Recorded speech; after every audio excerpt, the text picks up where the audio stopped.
Hey everyone, I'm Harper. I'm about to graduate from one of the top universities in the country with a degree in computer science. It's been a crazy journey and I'm proud of how far I've come. But if I'm being real, my family life is complicated. My parents split when I was a kid, and after that, my dad's side of the family pretty much disappeared. That includes my Uncle Robert. I have these vague memories of him visiting when I was little. There was one time he helped us out during a rough patch, but it's all kind of hazy now. As graduation gets closer, I've been thinking a lot about the past. I've worked so hard these last 4 years, but there's this nagging feeling that something's missing. Hey Jess, you okay? That's Mike, my boyfriend. He's been my rock through all the madness of college. Yeah, I'm good. Just thinking about family stuff, I say, trying to brush it off. Your dad's side again? He asks, raising an eyebrow. I nod, chewing on my lip. I was thinking about inviting Uncle Robert to graduation. I admit, testing the waters. Mike gives me a skeptical look. The estranged uncle? Are you sure that's a good idea? I don't know. Maybe it's time to try and rebuild some bridges. I pull out my phone and start scrolling through social media, searching for him. It takes a while, but I finally find Uncle Robert's profile. My finger hovers over the message button. What's the worst that could happen? I mumble as I type out an invite. Life goes on. I'm juggling finals, prepping for job interviews, and trying to hold onto my sanity. A few days later, my phone pings. It's Uncle Robert. He accepted the invite. Holy crap, I say out loud, staring at my screen. What's up? Mike asks, glancing up from his textbook. Uncle Robert, he's coming to the graduation. Mike sets his book aside. Wow. How do you feel about that? I let out a shaky breath. Nervous, excited, I don't know. It's weird, right? A little, but hey, if this is what you want, I've got your back. Graduation day comes faster than I expected. My hands are shaking as I adjust my cap one last time. My best friend Alicia gives my arm a reassuring squeeze. You ready, Jess? As ready as I'll ever be, I reply, trying to calm the butterflies in my stomach. The ceremony feels like a blur. Before I know it, I'm walking across the stage, diploma in hand. I scan the crowd and spot my mom, her face glowing with pride. Then I see him, Uncle Robert, sitting a few rows back. He actually came. After the ceremony, I'm swept up in a sea of hugs and congratulations. My mom pulls me into a tight embrace, tears in her eyes. I'm so proud of you, sweetie. Thanks, Mom. I couldn't have done it without you. That's when I see Uncle Robert making his way toward me. He looks older than I remember, more gray in his hair now. Jess, congratulations. Thanks for coming, Uncle Robert. It really means a lot. He nods, then glances around. Can we talk privately for a moment? Curiosity gets the better of me, so I follow him to a quieter corner. That's when his demeanor shifts. So about that loan I gave your mother 10 years ago, he says. I blink, caught off guard. Loan? What loan? The $5,000 I lent her for your education. It's time to pay up. My jaw drops. I don't know anything about that. Are you sure? His face hardens. Of course I'm sure. Your mother promised she'd pay me back, and since it was for your education, I figure you should be the one to repay it. I'm stunned. This can't be happening, not today of all days. Uncle Robert, I just graduated. I don't have that kind of money. His voice rises. Well, you better figure it out. I didn't come here just for the ceremony, you know. People are starting to stare. I can feel my face heating up in embarrassment. Please, can we talk about this later? This isn't the time or place. No, we'll discuss it now, he snaps. That's when my mom notices the commotion and hurries over. Robert, what's going on? Uncle Robert turns to her, his tone sharp. Perfect timing, Lisa. Care to explain why your daughter hasn't paid me back? Mom's face pales. Robert, not here. Not now. Why not? It seems like the perfect time to me. The family's all together. Isn't that nice? His sarcasm cuts through the air. I look between them, completely lost. Can someone please tell me what's going on? Mom sighs. Honey, it's complicated. Your uncle did help us out a long time ago, but nothing. Uncle Robert cuts her off. I gave you that money in good faith, and you promised to pay it back. I see Mike pushing his way through the crowd, worry etched across his face. Everything okay here? He asks. Before I can answer, Uncle Robert scoffs. Oh great, the boyfriend. Did you know you're dating a freeloader? Excuse me? Mike's voice drops dangerously low. This is spiraling out of control. Everyone please, can we just take a breath? I say, trying to defuse the situation. Uncle Robert, I had no idea about this loan, and I'm sorry, but I can't pay you back right now. Maybe we can work something out later. Later? I've waited 10 years. Your mother's been dodging me, and now you're trying to do the same, he snaps. Mom steps between us. That's enough, Robert. You want to talk about the past? Fine, my mom's voice shakes with anger. Let's talk about how you manipulated Dad into changing his will. Or how about the money you borrowed from Aunt Sarah and never paid back? The air between them crackles, years of buried tensions rising to the surface like an electric storm.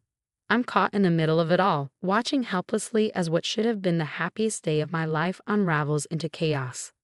As I stand there, my heart pounding, I can't help but wonder what other secrets have been buried, hidden in the tangled web of my family's past. The graduation disaster left me reeling. Even after the crowd had dispersed and I was back home, I couldn't shake the feeling that there was more to the story than just an unpaid loan. So I decided to start digging. Mom, we need to talk about Uncle Robert, I said one evening, sitting down at the kitchen table, the weight of unresolved questions pressing on me. She sighed, her face etched with exhaustion. I was hoping we could just forget about all of that. I can't. Not until I know the truth. What really happened with that loan? For a moment, she hesitated, then slowly reached for a box of old documents from a cupboard. It's a long story, Jess. Are you sure you want to hear it? I'm sure. We sifted through faded bank statements and worn-out letters, my stomach twisting with every new discovery. A pattern started to emerge. Uncle Robert's name, always tied to some kind of money problem. He didn't just lend us money, did he? I asked, feeling the weight of realization settle in. Mom shook her head, her eyes filled with regret. No, he didn't. After your father left, Robert swooped in like he was some kind of savior. He offered to help with the bills, but there was always a catch. He guilt me into paying for his car repairs or covering his rent. It was never ending. A surge of anger shot through me. Why didn't you tell me? She sighed, looking down. I was embarrassed, Jess. I thought I could handle it on my own. The next day, I decided to call my grandmother. Her voice trembled on the other end of the line as she shared her own experiences. Robert, he's always been good at manipulating people. He convinced your grandfather to change his will, leaving everything to him. We didn't find out until it was too late. The puzzle pieces were starting to fall into place, but I knew I needed more. I had to reach out to Aunt Sarah, someone I hadn't spoken to in years. When I called, I could hear the surprise in her voice. Jessica, is that really you? Hi, Aunt Sarah. I'm sorry to bother you, but I need to ask you something about Uncle Robert. There was a long pause on the other end of the line. What do you want to know? Everything. For the next hour, Aunt Sarah poured out years of frustration and hurt. Robert had borrowed money from her, promising to pay it back with interest. He never did. Instead, he spread rumors, turning the family against her. I'm so sorry, Aunt Sarah. I had no idea. It's not your fault, sweetie, she sighed. Robert's always been good at covering his tracks. As I dug deeper into Robert's deceptions, my personal life started to unravel. Mike and I argued when I canceled our date night to continue my investigation. Jess, I get that this is important, but you can't let it consume you, he said, frustration clear in his voice. You don't understand. This isn't just about me, it's about my whole family. I'm trying to understand, but you're shutting me out. He was right, but I couldn't stop now. I was close to unraveling the whole truth. My job search was suffering too. I bombed an interview, too distracted by a lead I'd uncovered about Robert's business dealings. I'm sorry, but you're not the right fit for this company, the interviewer said, disappointment in her tone. I left the office feeling crushed. Was I sacrificing my future to expose the past? That night, I spread out all the evidence I gathered across my bedroom floor. Bank statements, emails, handwritten notes. It all led to one undeniable conclusion. Uncle Robert hadn't just manipulated my mom and Aunt Sarah. He'd been exploiting the entire family for years. I picked up my phone, my thumb hovering over Mike's number. I needed to talk to someone, but I hesitated. Would this only drive a bigger wedge between us? As I sat there, surrounded by the wreckage of my family's past, I realized I had a choice. I could keep digging, potentially destroying my relationships and future, or I could let it go. But then I thought of my mom, my grandmother, Aunt Sarah, all the people Robert had hurt. They deserved justice, and I was the only one who could make it happen. Taking a deep breath, I dialed Mike's number. It was time to let him in on everything. Whatever came next, I couldn't face it alone. After weeks of planning, the day of the family reunion finally arrived. My heart pounded as I watched everyone file into the rented hall, including Uncle Robert. "Thanks for organizing this, Jess," my mom said, squeezing my hand. I nodded, trying to calm my nerves. It's time we cleared the air. Once everyone was seated, I stood up. "I know you're all wondering why I called this reunion. The truth is, we've been living with a lie for too long." I pulled out a projector and began presenting the evidence. Bank statements, emails, recorded conversations, all pointing to Robert's years of manipulation and fraud. "You little snake," Robert shouted, jumping to his feet. "How dare you?" But his protests were drowned out as other family members started speaking up. "He borrowed $10,000 from me and never paid it back," Cousin Tom revealed. "He spread rumors about me to cover up his own theft," Aunt Sarah added. As Robert's facade crumbled, the family united against him. The decision to cut ties was unanimous. Unexpectedly, my investigation caught the attention of a corporate security firm. Impressed by my persistence and skill, they offered me a job in fraud detection. Months later, I was thriving in my new career, and my family was closer than ever, healing old wounds. Then, the news broke. Robert was facing charges for tax evasion and fraud in his business dealings. "Karma's a bee, huh?"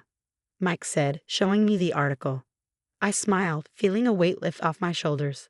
Justice had been served without us having to lift a finger. As I reflected on everything that had happened, I realized the importance of standing up to toxic people and the power of truth. My future was no longer shadowed by Robert's manipulation. "Ready for dinner with the family?" Mike asked, grabbing his keys. I nodded, grateful for the stronger, more honest relationships we built. "More than ready. Let's go." The story ends here. What would you have done in Jessica's shoes? Would you have exposed Uncle Robert or kept the family secrets buried? Share your thoughts in the comments.